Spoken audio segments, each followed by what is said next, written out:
This week's episode of the Autoblog Podcast is brought to you by the Autoblog Daily Digest. It's a great way to stay updated with what's happening in the world of cars in just 2 or 3 minutes every day. Ask your smart speaker for the Autoblog Daily Digest to stay up to speed with the latest car news, or subscribe wherever you get your podcasts.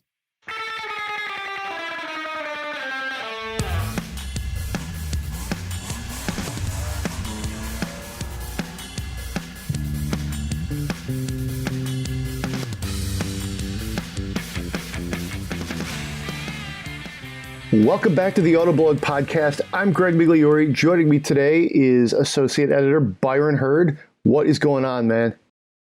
Not a whole lot. Been a busy few weeks. Got to have some good times behind the wheel of a Panamera GTS. So coming off that high. That sounds like a great teaser. Also in the reviews section, we're going to talk about the Honda Accord Sport, which I drove. Pretty nice car. Don't sleep on it. It's definitely worth checking out. Before that, we're going to play a little bit of this or that. We're going to talk about just kind of like a barstool conversation, things like, which one do you like? Which one do you like? There used to be a feature on the site called This or That, where we did just debate things the casual way. So we'll talk about the Hemi, the Coyote, the Toyota 4Runner, the Jeep Wrangler, lots of just different things that people talk about.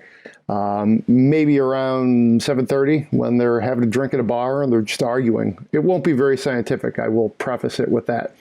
So that's leading off. Then we'll talk some news. Mazda has got an electric car, the CX-30. Pretty cool. This is something, MX-30, I'm sorry. The CX-30 is something entirely different. But yep, the MX-30. It's very cool looking. It's electric. It's coming, I believe, to the fall of 2022. Followed by a rotary version. So lots of news out of Mazda. We're going to talk about this kind of funky Citroen that we saw earlier in the week, and then finally we'll spend some money. So let's jump right in here to our debate section, if you will. We're going to play a game called This or That. Okay, Byron, you ready for this? I'm going to throw a couple. Ready. All right, I'm going to throw a couple things at you, and you pick one, and then I will counter or agree with you. And let's see, it's 3:12. I'm drinking a cold coffee. I'm going to pretend I'm having some buffalo chicken wings and a cold draft beer. So let's kick things off with big three debate among the engines. Hemi V8, Coyote V8, or Chevy's V8. Which one you got? I'm going to have to go with the Chevy on this one. Mm-hmm. Those GM V8s are so versatile. They can do just about everything well, and they do it in a small space, in a lightweight package. That's hard to beat. Logically, you're right, but this is not logic. I think the Hemi V8, actually, because of how scalable it is, it's in so many different things. It's got a few different displacements, and they do all sorts of different things with it. They supercharge it. To me, that's got to be the winner. But I'm going to go with Coyote. So that's just how this section's going to go. There's something about it. I saw a Mustang with the 5.0 in it, and I was like, oh man, the Coyote is, whenever I drive like a Coyote powered Mustang, it's just such an awesome, crazy, visceral V8 experience that really stays with me. So I'm just going to go with that because we're just picking stuff here. So that is the first one. Bronco or Wrangler or 4Runner in the sort of rough and tough off-road segment. These three are kind of wildly different in some ways. Wrangler and Bronco are pretty close. 4Runner is a little bit of a different animal. It's, if we were rating these, believe me, I don't think the 4Runner would win this argument because of how dated much of it is. But just emotionally, which one are you going with? I'm actually going to go with the 4Runner because it's really the only one that I feel like I haven't really experienced very much. I think it would be cool to actually get some time with it. Okay, interesting. I'm doing the same. If I were going to buy a car right now, the 4Runner would be among the ones I was looking at because it's big. I just love how it's tuned. It's so all just, bouncy, jouncy off-road. I would think twice about a brand new one. I'd probably go a year or two old and get one of the TRD trims, let somebody else take the depreciation hit, even though these things hold their value well. Just the infotainment and some of the interior features are just so old school. And by that, I mean out of date. Let's put it that way. It's almost hard to rationalize spending money on it. But so I haven't driven the Bronco. Part of me thinks I'm still going to like the Wrangler more. That's just like kind of psychoanalyzing myself. And the study I did, the sample size to discuss all like, the term of the day, if you will, efficacy, sample size, studies, effectiveness. I've got vaccines on the mind, if you will. But I really was into the Gladiator. I thought this is like the coolest thing I've seen in years. Drove a Wrangler shortly thereafter and thought, I like the Wrangler more. So I'm kind of thinking that's how my experience is going to be with the Bronco, is I'm going to love how it looks, and then I'm going to go back and I'm going to say, you know what?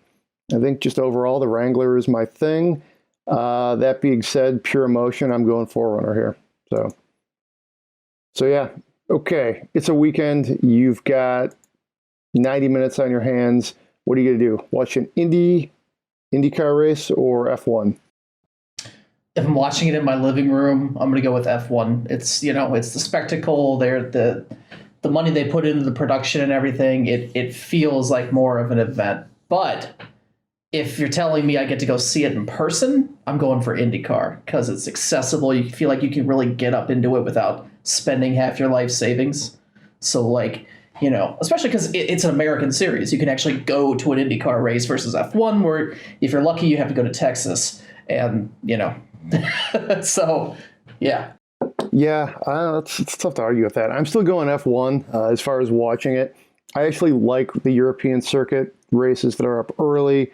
I generally get up early. I have a toddler. So it's like there's something about having like a strong cup of coffee, watching the cars go around. Like I even like watching practice and qualifying, when they're on early. I think that's kind of a fun thing because there's not too many sports you can watch with your first cup of coffee, unless maybe you live on the West Coast and you're watching like East Coast football or something at 9 a.m.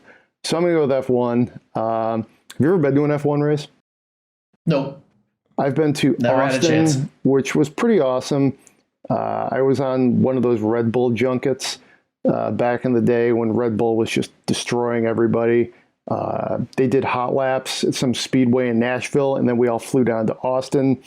And Sebastian Vettel was actually among the drivers of this like speedway thing in Nashville, which is pretty cool. So nice. Yeah, I would do that, but I've been to the Indy 500 too, and that's just awesome. And even like, I would say your typical like IndyCar race is such an experience too, I think. I mean, like, to your point, it's so like American, but you've got this like open air, open cockpit technology that, that's just to have that here is really cool, I think. They used to, well, they still do it on Belle Isle here in Detroit.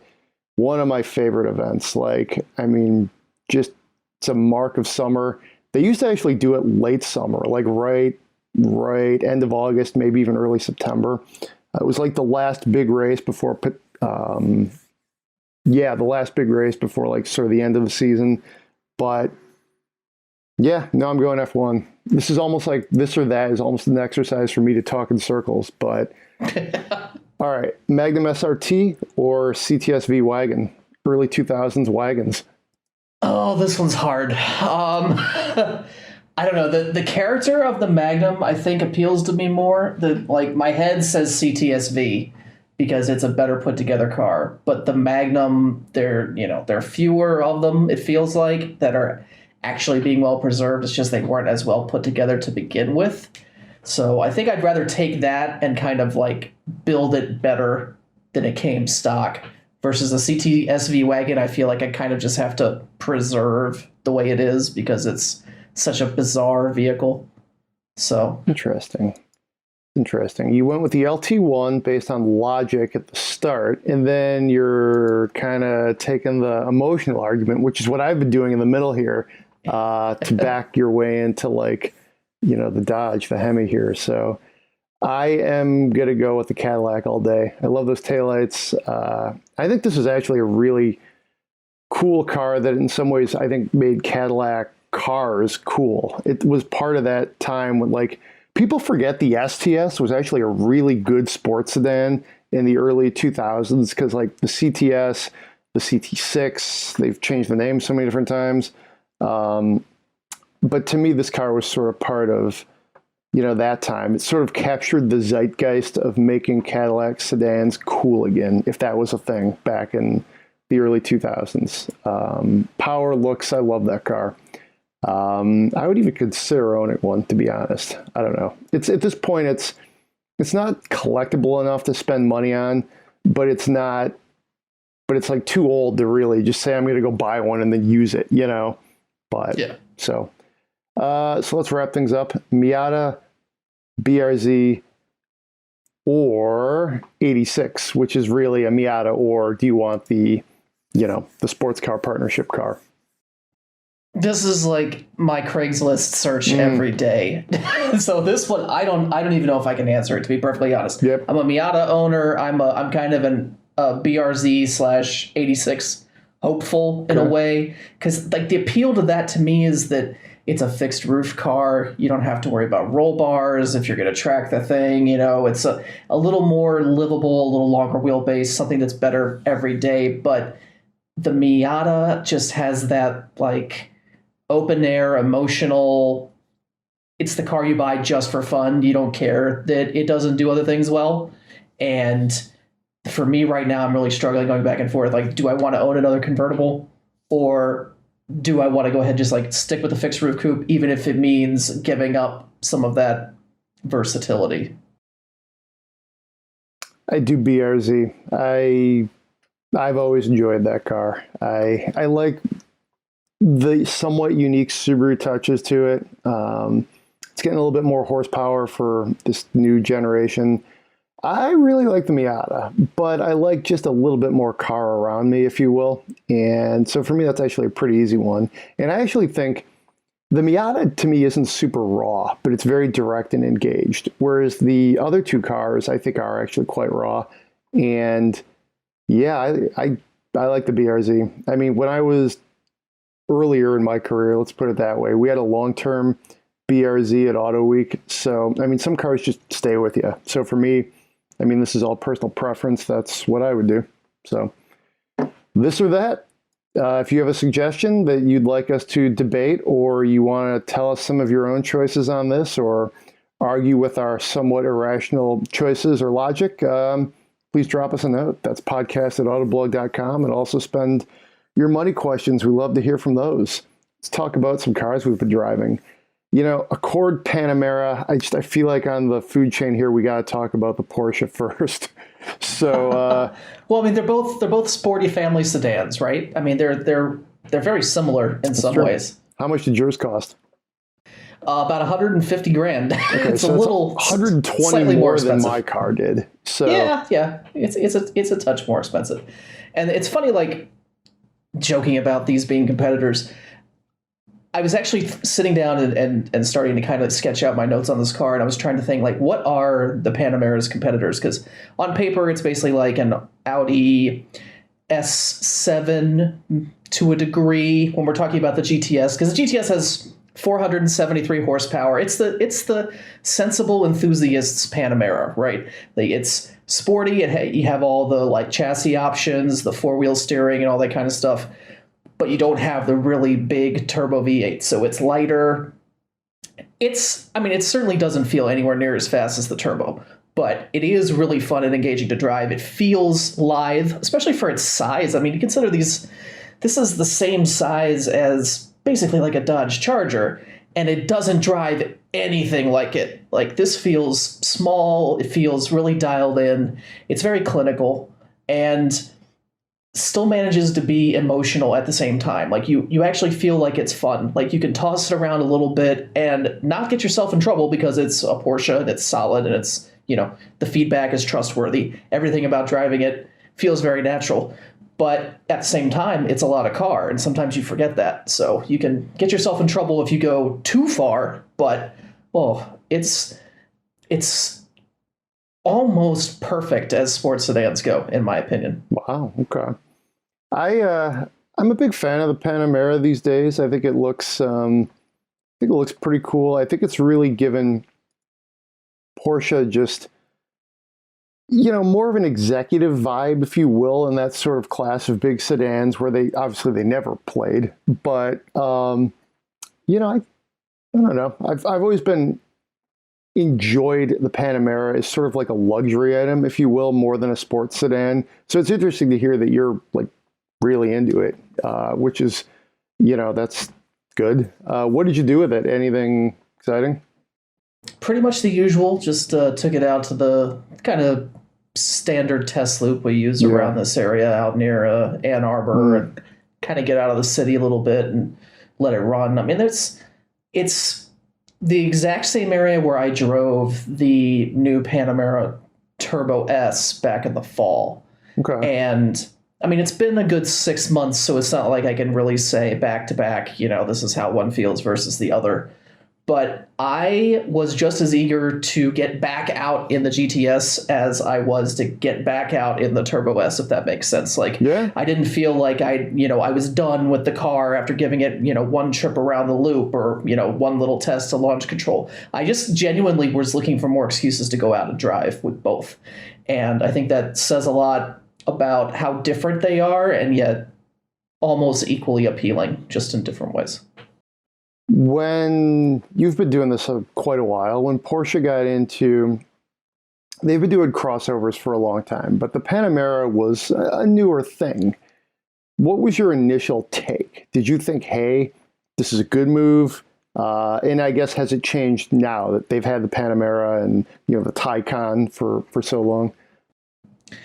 I, at first, was very put off by the idea, which I think a lot of enthusiasts feel the same way, especially like the Porsche diehards still don't believe in the Cayenne or the Panamera or anything else that's come along with more than two doors and all that jazz. So it was actually, I think, the first time the Panamera actually clicked for me, and I still wasn't sold on the styling of the first generation. I don't find it to be particularly attractive. It's fine. It's not hideous.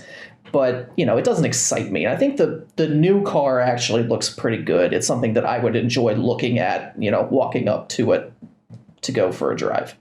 But it was a GTS model that I drove quite a while ago, probably a decade ago, give or take. And I remember playing around with the launch control in that car, which operated in a completely different way than it did in the new one, of course. And it's just like, it was the first time I've in a big sedan like that where I was kind of like, okay, these things don't have to drive big. They can drive small.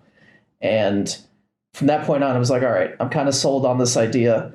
I hope they can fix the styling. I hope they can maybe make it a little more engaging in the day-to-day. And they've done that. So, yeah, I was definitely a non-believer, but I've come around on it.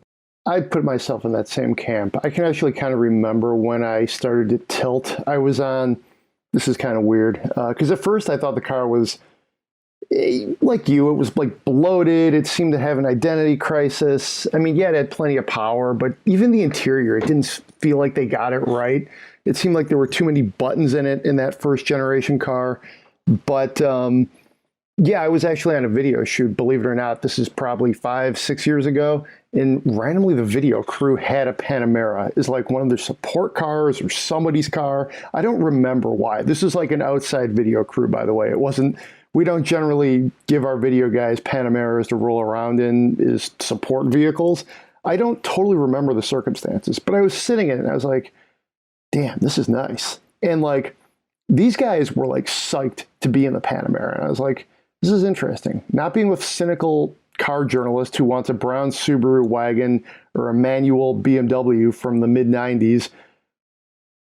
People like this thing. And I remember I had a conversation with my brother about along those lines, and he's in the cars, and he was just like, yeah, man, it's cool. Like, I don't care, that it's a Porsche. He's like, they can do whatever they want. I like this. I was like, okay, yeah. Like this, it's sort of like that outside the industry perspective of, yeah, this is just this thing that is good. And if you don't like it, go buy a 911. And if you want a bigger car, here it is. So that was kind of a tipping point for me, and I think this new generation, they've buttoned some things up. They've made it, I think, a little bit better to drive. I think they've cleaned up the interior.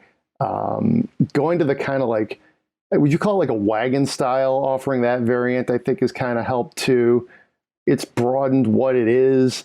It still honestly wouldn't be my choice in the segment. I would, there's other things. I would probably go with like, it could be maybe the Mercedes AMG. I would look at that. I would look at, the M8 is something. I've always loved the RS7. I did a drive with that in the Black Forest like 5-6 years ago.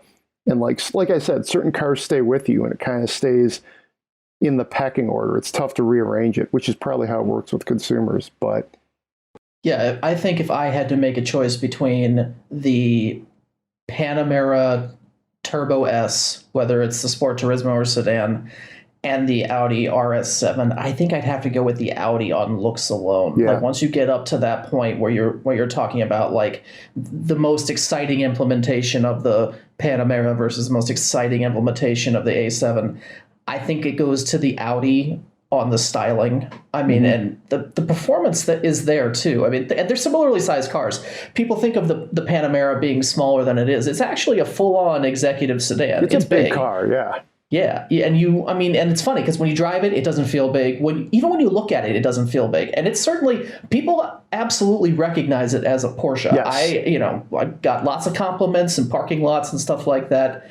And, telling people like, hey, I can't take credit. I didn't pick it, but it's recognizable. People see it. They see Porsche. And I think that was something that threw people early on. It was just like, well, Porsche they don't play in this space. So people aren't going to associate these cars with the level of prestige that I think their owners were expecting to get from that badge.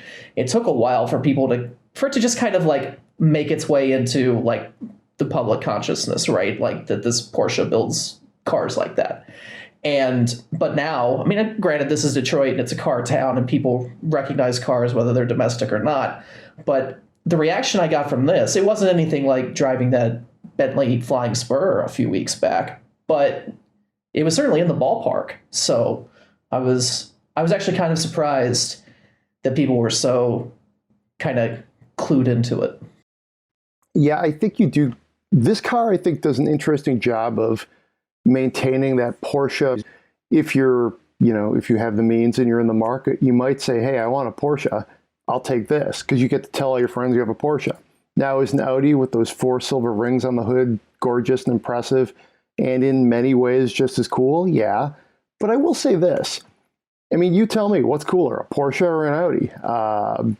Just among the consumers, and I don't know. To me, it's like, oh, you got a Porsche. Okay. I mean, to talk really like just mainstream consumer, people who don't say the word Porsche are going to be like, oh, you got a Porsche. Okay. You got an Audi? Okay, wait, I remember what that car is. And the idea of a Porsche is cooler than perhaps the idea of many Audis if you're going to like really get into like just the middle argument. So let's talk about this Honda Accord I drove. It's a sport. Was fast. I guess I'm being slightly sarcastic, but it actually was a really, really good car. We just rated it in one of our ratings meetings. Zach Palmer, road test editor, and James Riswick, West Coast editor, both drove other trims. I think we actually drove all 3 engines. So that's like the 1.5 liter. I was in the 2 liter turbo, and one of them was in a hybrid as well. So that's like the lineup. They tweaked the car for 2021. It's you're not going to notice it. Let's put it that way. They kind of like the grille is slightly different. 8-inch touchscreen is standard on the base car. The headlights are a little bit different, and you get like Apple CarPlay and Android Auto is standard. I'm reading this actually from our buying guide, which you should check out. I believe, let's see, James wrote that one. They just spruced the car up a little bit. Overall rating, if you're curious, we gave it a 9, which is quite strong. We put it ahead of the Camry, which is an 8.5, and a few other things in the segment, which are a little bit lower than that. The car was an 8.5 before this, and then we just thought with the improvements and just the way the field has kind of gone, hey, we'll up it up a little bit to a 9, and yeah, it's a great car. It's an editor's pick. A lot of people think the Mazda 6 is the looker in this segment. I would argue it's the Accord. I really like how the Accord and the current gen Civic look. I'm curious because we just put a teaser up today about what the new car is going to look like. I hope they don't do too much. Those headlights, those taillights, the way the Civic looks right now, I think is gorgeous. I think that's sort of carries over, of course, to the Accord, like sibling cars, if you will. Handles pretty good. I would give the slight handling edge to the Mazda. Maybe that's just me drinking a little bit of Mazda Kool-Aid. I did think the Accord felt slightly like a little floaty and like, because it is a pretty big car. There's no way around it, but by no means like numb or anything like that. It still felt reasonably sporty. Good steering. Interior is just fine, but it's like in line with the segment. You know, if you like kind of like basic Honda interiors, you're going to be fine with this. Again, I really like the looks. You know, it's pretty powerful engine, you know, 2-liter turbo. Definitely, it even had a little bit of a growl to it, if you will, which was kind of cool. 252 horsepower.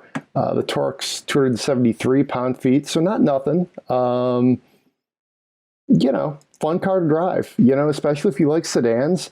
This could be it. The one thing I would say is, and this actually goes back to our like Porsche versus Audi argument. If you drive a Mazda 6, oh, you got a Mazda. Okay, that's cool. You know, I wouldn't say Mazda is by any means a prestige brand, even though their executions are trending that way. But if you're driving a Honda Accord, you're still driving a Honda Accord. You know, there's nothing about that that's like sexy. So at least the idea of it. But in reality, I think it's a great looking car. I got my son's like Radio Flyer 3-wheeler bicycle in there. We did a little TikTok on that. Check that out on the Autoblog handle. And I was stunned to see that you could put that back there. Because we drove downtown and did this bike path called the DeQuinder Cut. We went from Eastern Market to all the way down to the river. It's a pretty good hike and good for him for biking the whole way. Because it's like at least a couple miles. And I had wedged the tricycle into the front seat, like shotgun. And then I was like, this is ridiculous. I can't even see. So I was able to like compress the handle and then get it in the trunk. Like literally, I just had this moment of clarity as we were packing up our car. And I was like I literally said to myself, dude, the trunks on sedans are usually huge. See if you can do it. So it was just like, boom, ka-chow, threw it in the trunk and away we went. And yeah, the Accord trunk will hold anything you need. Have you driven an Accord lately? It's been a while. I was on the launch for the current generation in New Hampshire back in like 2017, 18, something like that. Kind of an odd place to do a launch. Yeah, it was a choice. It was we're up in the mountains, you know. They were trying to show off that they were doing the turbo engines, right? So they had the 1.6 turbo and then the 2-liter turbo, and then they had an older V6 model for us to drive so that we could get the 2-liter turbo and the V6 back to back and kind of, you know, feel the differences in the torque delivery and all that. And up there at elevation, the 4-cylinder made a lot more sense. It made the old V6 feel kind of heavy and ponderous and not as responsive. But those are both very good cars. I did get to drive the smaller 4-cylinder engine with the manual transmission back then, which nice. Now you basically can't do because they're gone. So no manual. I should have mentioned that. Part of that same 2021 overhaul, unfortunately. And it was, you know, they weren't selling. That's just kind of the reality. And at one point they, you know, kind of even stopped, I think, building the 6-speed cars altogether, and really nobody noticed until they officially announced they were being canceled. So yeah, it's a good car. I actually haven't driven the turbo Mazda 6, so I don't really have a good like back-to-back comparison look for the big turbo Accord, but I always thought even the smaller engine with the automatic was a pretty solid car and actually felt pretty good in daily driving. So I'm not surprised that the improvements for 2021 have been good things and kind of rounded the package out a bit. A strong car. It's, you know, Honda, Toyota, Hyundai have done a really good job of maintaining like their piece of the pie in this segment and improving. And I think they've only been helped by the fact that the domestics just totally pulled back and gave it up. I think, you know, the Fusion had not insignificant volume. So when they pulled out of that segment, Ford did, I think you gave Honda and Toyota like market share right there. I don't care what you say about how you're going to make this crossover or this small pickup truck. You gave up market share. Even if you make up some of it, there's still people who are like, well, I had a Fusion. You want me to buy this Maverick pickup truck? No, thank you. Honda Accord, that was always on my list. They make it in the United States. Sure, let me take a look on that. I just feel like there's a certain kind of customer that was sort of forsaken by the domestics. And I mean, that's where this is your car, and it's a really good car. So that's the Accord. Let's talk about the Mazda Mx-30. Pretty cool looking. Had us really buzzing in the slacks this morning. It's electric. It's got kind of crazy doors here. That's kind of an interesting design cue. Like they're dialing it up, trying to, get attention for it. That's for sure. We don't have a ton of details for it, but it's coming here relatively soon. What do you think, Byron? Well, I am clearly a bit of a Mazda fanboy, as we've already touched on a little bit with the this or that. And an ex of mine and I actually had an RX-8, so the suicide-style doors do it for me without any question. Mm-hmm. But I think it's a really interesting package all around. I mean, it's basically you're taking a CX-30 and you're reimagining it as an electric or range-extended electric crossover, and that seems like a win in my book. I'm really excited to see how the rotary range extender fares. I feel like that's the thing that makes this most interesting compared to the other like coming electric and plug-in hybrid style vehicles that we've got coming down the pike. And this one's different enough to really kind of pique my interest. And if this is what we're going to be seeing for rotary technology for the rest of existence, then I'm here for it. Because, whatever we can do, I'm on board. It's interesting to see them use rotary tech in a series hybrid application. It's not the most obvious use of it, let's put it that way, or even way to sort of set up a hybrid. But I think it's cool. I think it's uniquely Mazda. It's a nice sort of nod to the past that will please the fan base, but also they're using this sort of, I hesitate to call it historic technology, but I don't think most people associate rotary engines with the way forward, but they're using it as part of their long-term future strategy. So I think that's great. I think it looks awesome just looking at it. It's very, when you see MX, you start to think, well, wait, is this Miata? Well, no, it's more or less it's a crossover type thing. Check out the pictures. We did put them up this morning. We got all the details for it. Let's see, the plug-in with the rotary is, 2023 model year in the year 2022. That's from a spokesman. Let's see, what else do we have here? Launches in California in the fall. So before expanding to other states in 2022. That's some great reporting from Road Test editor Zach Palmer. So it's coming. I think, if you live in California, this is definitely a fun thing to put on your radar as far as something that you could get access to. And I imagine it'll drive quite well. I'm excited about it. So check out that full story again. It's on autoblog.com. If you're listening to this podcast, you know where to go there. Earlier this week, we did have kind of a fun look at something called the Citroen C5X. This is sort of I don't know what to describe it. This is literally a white space vehicle would be the way to probably put it somewhat authentically. It reminds me of the old Pacifica in some ways, as far as like a wagon sedan thing.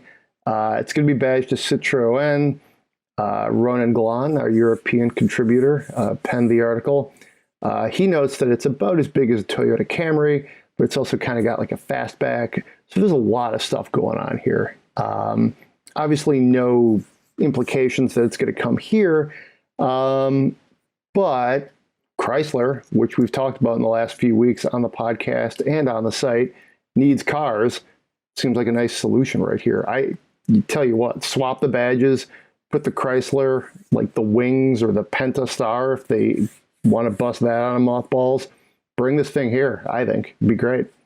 Yeah, I agree. I think it's got a, oddly enough that you brought up like the Pacifica and all that. I just read in Ronan's write up here that this is about the same dimensions as a Toyota Camry, and it gives me kind of first-gen Toyota Venza vibes when I look at it from certain angles, where it's not quite a full-blown crossover, but it's not really a wagon either. It actually has kind of a, if you look at the rear three-quarter view, it's got kind of a Porsche Panamera Sport Turismo look to it. Like, it's kind of segment-defying in a way, but I like the idea of it. I mean, it's certainly a practical shape, and if you can actually build a car that's at least reasonable to drive and offers that kind of practicality, then I think people will respond to it. And yeah, the question really is, where would it fit if they decided to do it here? And I think you're right. I think Chrysler would be a good home for it. The specifications are not totally out there, but we're looking like just conventional engines at the lower end, and then perhaps hybrid as you move up the food chain. To me, this is like exactly what Chrysler needs. I mean, really, Chrysler would need this to be maybe even more electrified. Like, I don't think they need to mess around with like, whatever four-cylinder that FCA or Stellantis is throwing into domestic cars. Like, drop the Pentastar V6 in this thing or electrify it, or both, and go with it that way. Make it kind of a premium offering. Yeah, I mean, to me, this is a kind of like a very timely vehicle. It's a tweener. You could market as a crossover. You could probably get some people in on like the luxury car idea. To me, this is, I have said why they need Chrysler, why Stellantis needs Chrysler. And I think this would be my prescription for Chrysler. This would be part of it. This is actually a vehicle I didn't, like, I was sketching out other things like bigger crossovers, a Reborn 300, an EV, but I didn't necessarily know what an EV what shape it would take. My thought was maybe we'll make the 300, make it a 300-mile range EV. Boom, done. But then this thing appeared out of the mist, and it's like, well, I would add this also to the mix. Maybe go with 3 or 4 cars, something like that. So, yeah, that's it. That's the news section. Let's spend some money. This week's letter comes from Emilio in the Bay Area. This is a great way to intro your note here. I'm looking to blow money on my car. So, okay, so that's great. Well, you're looking to spend some money and you just want to do it. You've come to the right place. He's 20, a mechanic, and likes old cars, specifically BMWs. He has an E30 and an E36 right now. Among some other, it sounds like he has some commuters from Japanese brands that he doesn't specify. Looking to buy either an E90 M3 and a stick, Chevy SS with a stick, or a brand new G20 330i that he apparently gets through a very cheap employee lease deal. So that sounds cool, but it's a lease. Basically, he's leaning heavily towards the SS. I don't know. I think I'm going to go first here and, steer you right into the SS. Whenever somebody has a sort of like a hard lean, I tend to confirm what they're thinking and go with it.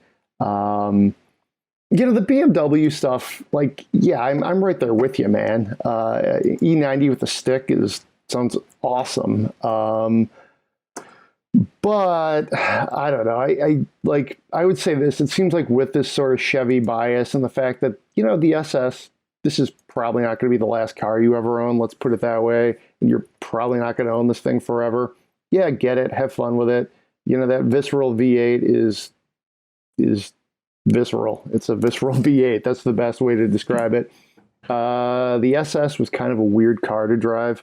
I drove it a few times. They tried to market it as this sleeper car, almost like they didn't put Impala badging on it, but I think that was the vibe, if you will, early 60s, understated styling, because it was essentially a Holden, essentially. They didn't really do much to Americanize it or dress it up. The interior is, it's not straight crap, but it's not great. It's just very even if you got a late model SS, you're still looking at an interior that's like mid 2000s as far as like how it looked. Good luck with the infotainment and all that stuff. But you want a V8 powered Chevy that's got 4 doors, that's got, to me, a good feel about it, some gravitas, some presence, but it's also kind of a sleeper car. That's what I would do. So over to you, Byron. All right. I'm going to go the other direction with this one.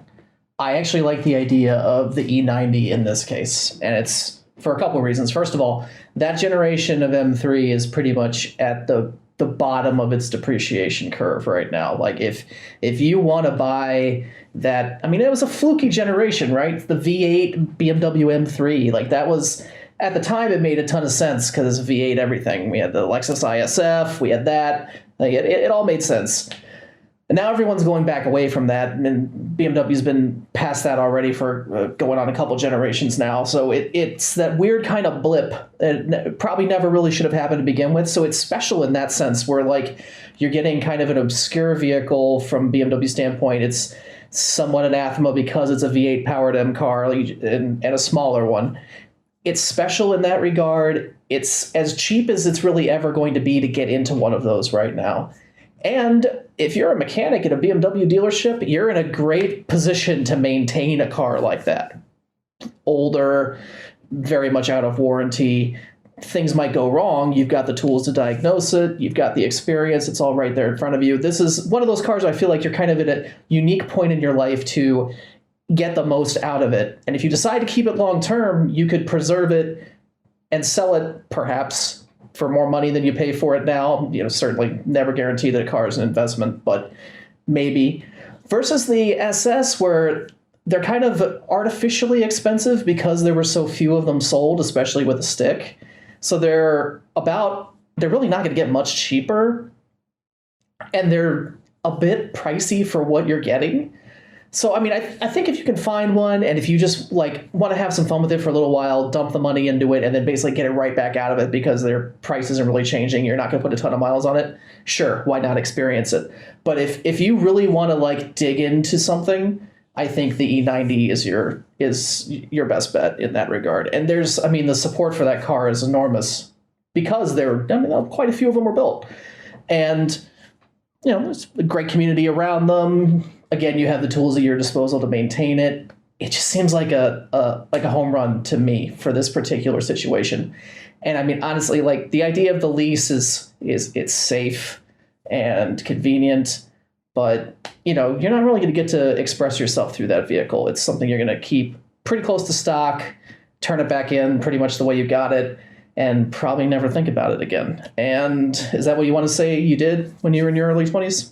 Yeah. Just throwing that out there. I mean, that's a very logical argument right there. I think if you're going to just spend some money, I think you want to go with either the BMW or the Chevy, and then get into your mid-30s before you decide to start leasing things and thinking logically. But yeah, emotion, logic, I think we covered it all on the start and at the end of this podcast. Try to keep it a little casual. Tip your bartenders. Be safe out there. Have a great week. Send us your Spend My Money questions at podcast@autoblog.com. It was fun riffing with you this week there, Byron. I'm Greg. We'll see you next time.